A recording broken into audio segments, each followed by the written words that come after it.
I'm going to tell you about a time as a newly baby solo esthetician, I was scammed $3,000 on a BS microblading course. This was requested by one of my YouTube subscribers. So I'm sharing it all today. Keep watching. Welcome to The Rebel Show, the podcast for estheticians who want to grow their business, master social media, and perfect their waxing technique.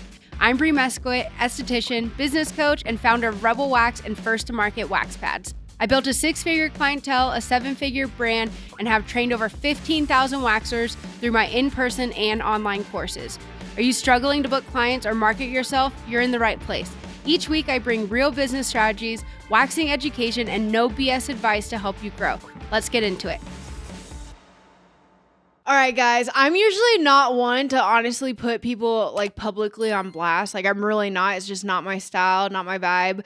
But this one, it's warranted. We went to court. I won. I don't really feel bad about this at all. If anything, it's going to be a good warning for you guys as well. Learn from my mistakes. So let's back it up a little bit. I was still working at European Wax Center. I hit red level waxer, was training all the things. It was time for me to go solo. I hit an income cap.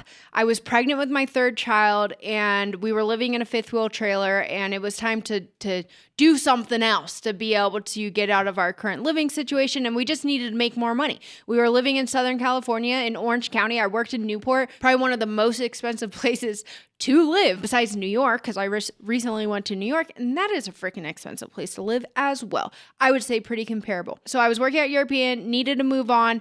So I was like, okay, how can I do this smartly? How can I start to go solo without risking, like I knew there was still a risk, but with hopefully not getting fired from European so that I can start taking clients on my off hours and start like saving some money and making some more money, with the goal eventually to build that up and then to be able to go fully solo and then start adding waxing services for myself. But at first I did not want to be doing waxing services for myself at the same time as taking, working at European Wax Center, because I knew for sure that was a hard no. I got the brilliant idea, I don't know where I got this from, to start doing microblading, because I was like, I love waxing brows, like why not do microblading? It was becoming very popular at that time. So I'm like, I'm going to go take a course and start microblading. So I started poking around on Facebook, probably. I don't know. Actually, I don't even know if I was on Instagram at that point. For sure, there was no TikTok. So maybe Facebook, Instagram, I don't know. This girl pops up. Okay, I'm not going to say her name, but you guys can most definitely go find her on your own. I don't feel bad. She completely just ripped me off. And again, we went to court. I won, and that's coming up later in the story. Anyways, this girl popped up and she was blowing up on whatever platform. I wish I remembered the platform. I'm going to say Instagram. I kept seeing her microblading work and it looked really good from just like her pictures and stuff that she was showing. Lots of before and after pictures. Instagram then, or whatever platform. I'm just going to keep saying Instagram, okay? If I'm wrong and I'm lying, I'm sorry. But back then, Instagram was very much geared towards just pictures. Like, it wasn't a lot of videos like we see now. There were no carousels. So it was just like side by side, before and after pictures. Found out later how it's very easy to fabricate these pictures. But anyways, I was seeing her work and I thought it was great. I also got very hung up on the fact and like excited because she was like a celebrity on Instagram at the time, because she went viral. She was the first one to go viral after getting her wisdom tooth pulled, and she was like thinking she was Nicki Minaj or something along the lines of Nicki Minaj. So the video went viral because she posted it after getting her wisdom. She was all like doped up on whatever, the anesthesia from getting her wisdom tooth pulled. So she went viral for that. And then Ellen DeGeneres had her on her show because of that viral video. So she gained all this large audience on Instagram because of the viral video and then because of going on Ellen. So that kind of, in my eyes, now looking back, I'm like, okay, that built an authority and proof in my eyes that she was an expert just because she had a really large following and she had a lot of just a lot of attention, online attention going on. And then when I saw that she was offering microblading courses or certifications, so dumb. I'm so dumb. Now looking back, I'm like, really, Bree? Like, the signs were all there. You're an idiot. I did not do my due diligence and did not do enough research. I was just caught up in the Ellen show and that she was local to me and that I had the opportunity to go train with her. So she was doing a 1-day certification. You go, you train with her. She demos, goes through all the things. You practice on a skin pad thing. And then she has a model come in that like I actually microbladed with her overseeing this. Came with the kit and then came with the certification so that now I was legally allowed, quote, quote, quote, legally allowed to go start providing microblading services. She was located in Corona, California. That's where she was providing the course or the certification, the training, let's call it that. Going back and forth with her, so it was $3,000. That might as well have been 30 grand to me at that point. It was so much for us to be able to save up and scrounge up that amount of cash to be able to take this course. And she only took Venmo. Another red flag. I put down the deposit, we booked the day, and then she told me that she would give me the address of the facility as we got closer. It was a couple days maybe. I'm going to forget some of the like details, but she reached out to me and shared the address where the training was going to take place. I was like, awesome. I confirmed. I showed up to the address. It was her parents' house. We were upstairs in one of the spare bedrooms. And I'm like, this is weird because I'm pretty sure that like there's rules, or I knew a little bit because of state board, but granted, I hadn't gone solo yet. So I've only worked under other people. So I wasn't fully aware of all the state board stuff, but I knew enough obviously from school. That's all you study is like sanitation, all state board rules and everything. But I knew like, this doesn't seem like this would be allowed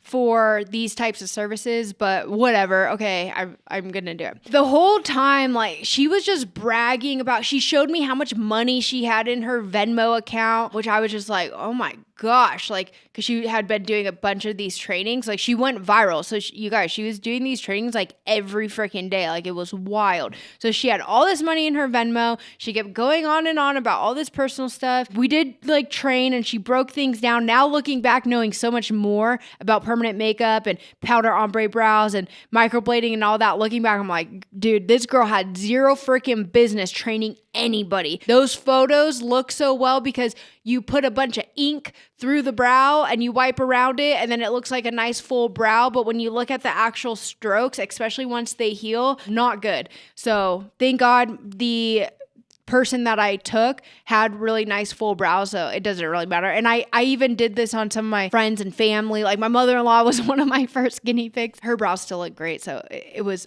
fine. It was fine. So we did the training, took the course, got my certificate. I rented a room. I rented a treatment room, and then I started advertising for microblading. So I did tell, if people were mentioned at European Wax Center that they were interested in microblading, I'm like, well, funny you say that because someone I know is providing that service now. So I took like maybe up to 10 clients, but I started realizing as I was getting into it, and then I fully just dove in. Like when I commit to something, like I'm all in. So I joined all the microblading groups. I started watching videos online. I discovered this one guy in particular that was really well known for microblading, joined his Facebook group, started seeing technique, all the things and learning more things. And I realized I'm like, I did not learn any of this stuff, and it's really important things to know.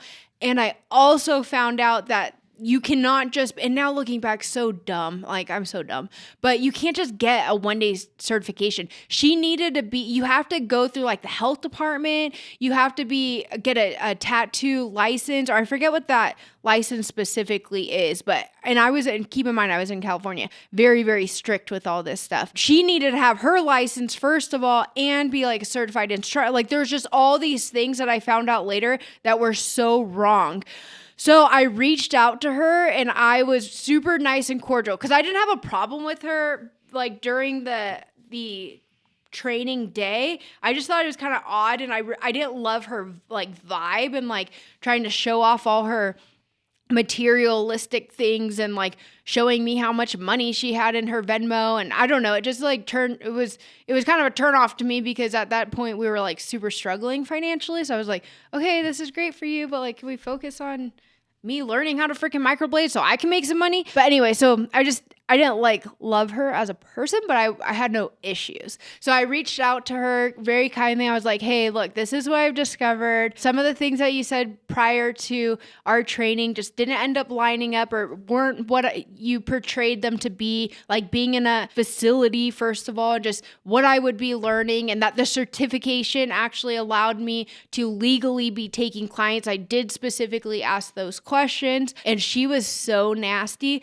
She started, because she knew that I got my treatment room, she called the health department and the state board on me and sent them to my new studio, and I knew it was her. It was like such a show. They were blowing up my phone. Then they showed up, and I was like, hey, I have no problem. Come in and take a look, but I know who sent you, and now I'm going to be calling on you guys on her, because she's the one who, like, and I explained everything to the lady not from state board, because aesthetics and then permanent makeup are different. One's health department, one's state board. But I talked to the health department lady, and she's like, oh, yep, okay, I actually know who you're talking about, and we've had complaints about this as well. That actually that makes sense, like, because she's been training so many people because of the viral video and all of that.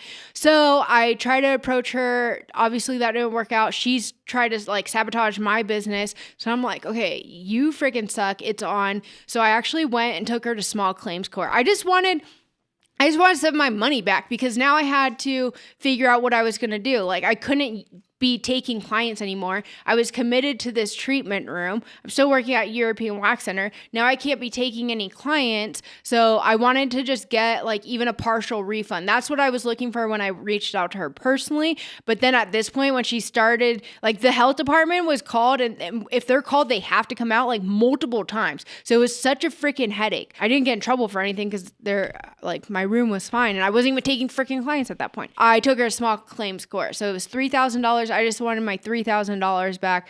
Call a day, move on. Went to court. She did not show up. I had everything documented, everything printed out. I stood in front of the judge, explained to him. He ruled in my favor. So I don't know what you call that, like issued like a thing for her to have to pay me back. Never freaking saw that money, by the way. Don't even waste your time at small claims court. Such a joke. I had to go all the way to San Bernardino, because this took place in Riverside County. So I had to go to San Bernardino, super far, take the day off, all of it, like lost even more freaking money because of this girl. God, I can't stand it. It just feels so scammy, because like I know she knew what she was doing. Then she blocked me on everything, just wouldn't totally ghosted me. And it just sucked that I won that court case and they ruled in my favor, but I never got the money back. So that's the story. That's it, really. So what did I do after that? That's when I was like, I committed to this treatment room. Like, I can't do microblading. I'm not going to do that. Like, ethically, I'm just not going to do that. If I'm not licensed for it, I realized I didn't know everything I really, truly needed to know, because I was promoting a little bit on Instagram and Facebook. So I was actually getting a lot of people reaching out to me, but then there was harder clients that were starting to reach out to me, like people who have lost all their hair. I'm like, I am not capable of doing this. Like, that wouldn't be right. If someone comes in with a full brown, you're doing some little strokes, fine, you can get away with it, like with it not looking absolutely terrible, even if you kind of like screw up on your strokes. But when people are reaching out like that, and after finding out that I wasn't legally allowed to be doing this, I was like, I'm not risking getting in trouble, and I don't think it's ethical or in good character to be charging clients for that when I'm not supposed to be doing this service. So I started taking waxing clients, and then that's when I ended up getting found out and fired for the second time from European Wax Center. So that's the story of how I got scammed on the microblading class. If you want to hear all about my time at European Wax Center and getting hired and fired twice, go ahead and check out this video. I'll see you over there. If you're listening on Spotify, you'll head over to episode 6.